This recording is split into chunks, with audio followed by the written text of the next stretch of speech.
भारत इतनी बड़ी medicine power कैसे बना? इसका जवाब छुपा है हमारे पेटेंट लॉ में।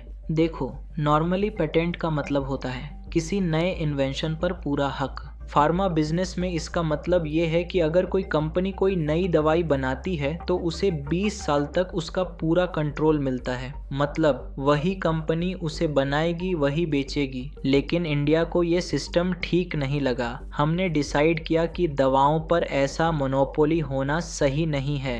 1970 में इंडिया ने अपना पैटेंट सिस्टम ही बदल दिया। प्रोडक्ट पैटेंट हटा दिया गया, यानी कोई भी कंपनी किसी दवाई पर कब्जा नहीं कर सकती थी। सिर्फ उस दवाई को बनाने के प्रोसेस पर पैटेंट मिल सकता था। इसका मतलब क्या हुआ?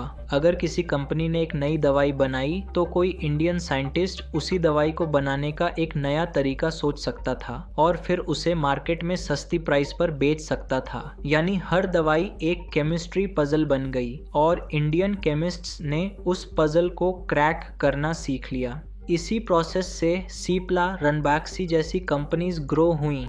उन्होंने फॉरेन ब्लॉकबस्टर ड्रग्स के चीपर वर्जन्स बनाए, सेम काम करने वाली दवाई लेकिन पॉकेट फ्रेंडली। ये मॉडल इतना सक्सेसफुल हुआ कि जब इंडिया 1995 में WTO ज्वाइन किया और ट्रिप्स एग्रीमेंट साइन किया जिसमें प्रोडक्ट पेटेंट वापस लाना पड़ता, तब भी इंडिया ने बोला ठीक है, लेकिन हमें 10 साल का ट्रांजिशन टाइम दो, और उन्होंने दिया। फिर 2005 में इंडिया ने प्रोडक्ट पेटेंट वापस लाया, लेकिन एक पावरफुल गार्डरेल के साथ, सेक्शन 3D।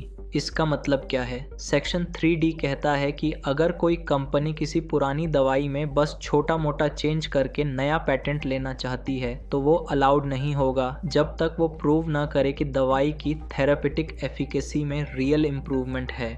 इस क्लॉज ने फार्मा इंडस्ट्री की दिशा ही बदल दी। नोवार्टिस का एक फेमस केस था। उन्होंने ग्लीवेक दवाई के एक नए फॉर्म, बेटा क्रिस्टलाइन फॉर्म पर पैटेंट क्लेम किया। इंडिया ने मना कर दिया क्योंकि वो रियल इम्प्रूवमेंट नहीं था। नोवार्टिस ने सुप्रीम कोर्ट तक केस लड़ा लेकिन हार गए, और उसी वजह से इंडियन कंपनीज वो दवाई 8,000 से 10,000 रुपए में बेच सकती थी, वरना नोवार्टिस उसकी कीमत 1-2 लाख रुपए तक ले गया था। इंडिया ने एक और पावरफुल टूल अपने पास रखा, कंपल्सरी लाइसेंस। अगर कोई दवाई बहुत महंगी हो या मार्केट में अवेलेबल ही ना हो तो सरकार किसी और कंपनी को उसका जेनेरिक वर्जन बनाने का लाइसेंस दे सकती है।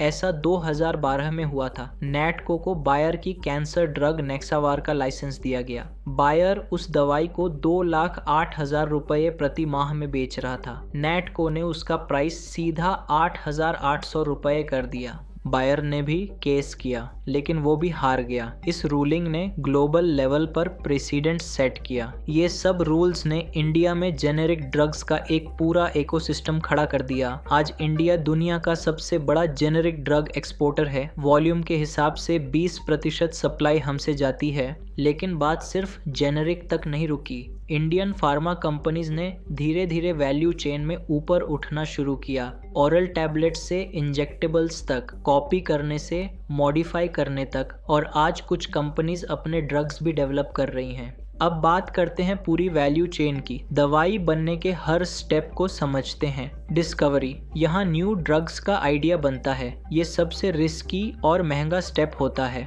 हर 10,000 मॉलिक्यूल्स में से सिर्फ एक मार्केट तक पहुँचता है। इस स्टेज पर अभी भी ज़्यादा इंडियन कंपनीज नहीं हैं। क्लिनिकल ट्रायल्स, जब कोई मॉलिक्यूल प्रॉमिसिंग लगता है तो उसे ह्यूमंस पर टेस्ट किया जाता है। इंडिया में काफ़ी क्लिनिकल ट्रायल्स होते हैं। हमारे पास लार्ज पॉपुलेशन है, डाइवर्स पेशेंट्स हैं और कॉस्ट भी कम पड़ती है। CROs, कॉन्ट्रैक्ट रिसर्च ऑर्गेनाइजेशंस, ये ट्रायल्स हैंडल करते हैं। API मैन्युफैक्चरिंग, API मतलब एक्टिव फार्मास्यूटिकल इंग्रेडिएंट, वो पार्ट जो एक्चुअल काम करता है। इंडिया वर्ल्ड के टॉप API मेकर्स में आता है, लेकिन दिक्कत ये है कि हम अभी भी चाइना से 70% रॉ मटेरियल्स इंपोर्ट करते हैं। कोविड के समय ये डिपेंडेंसी बहुत खतरनाक बन गई थी। अब सरकार स्कीम्स ला रही है ताकि हम अपने API खुद बनाएं।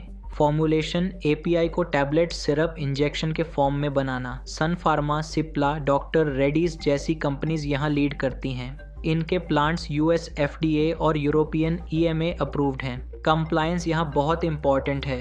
एक गलत इंस्पेक्शन और पूरा प्लांट बंद हो सकता है। ब्रांडिंग और मार्केटिंग। इंडिया में ड्रग्स मोस्टली ब्रांडेड जेनेरिक्स होते हैं। सेम दवाई अलग अलग कंपनीज के नाम से। डॉक्टर्स ब्रांड प्रिस्क्राइब करते हैं, केमिकल नेम से नहीं। इसलिए फार्मा कंपनियां अपने मेडिकल रिप्रेजेंट्स के माध्यम से डॉक्टरों तक पहुंचती हैं। ये सिस्टम भारत में अनोखा है। बाकी देशों में मूल्य आधारित प्रतिस्पर्धा होती है। डिस्ट्रीब्यूशन। इंडिया में 12,000 से ज़्यादा स्टॉकिस्ट्स और 2,50,000 फार्मेसीज़ हैं। अब 1 मिलीग्राम नेटमेड्स जैसी ई फार्मेसीज़ भी आ गई हैं। लॉजिस्टिक्स और कोल्ड चेन का भी बड़ा रोल है, विशेष रूप से बायोलॉजिक्स के लिए। तो सवाल ये है, क्या India pharmacy of the world से ड्रग डिस्कवरी इनोवेटर बन सकता है? ये मुश्किल है। इसमें समय, पैसे, धैर्य सब चाहिए। लेकिन कुछ भारतीय कंपनियों ने प्रयास करना शुरू कर दिया है। लेकिन आयरनी देखो, जहां हम दुनिया के लिए दवाइयां बना रहे हैं, वहीं इंडिया में कई लोगों को बेसिक मेडिसिन्स अफोर्ड करना मुश्किल है। ये एक चैलेंज है जो अभी भी सॉल्व नहीं हुआ। आगे और भी बातें हैं एक्सप्लोर करने के लिए, उनके लिए फिर कभी मिलते हैं। अगर ये समझ आया तो लाइक करो, शेयर करो और सब्सक्राइब ज़रूर करना।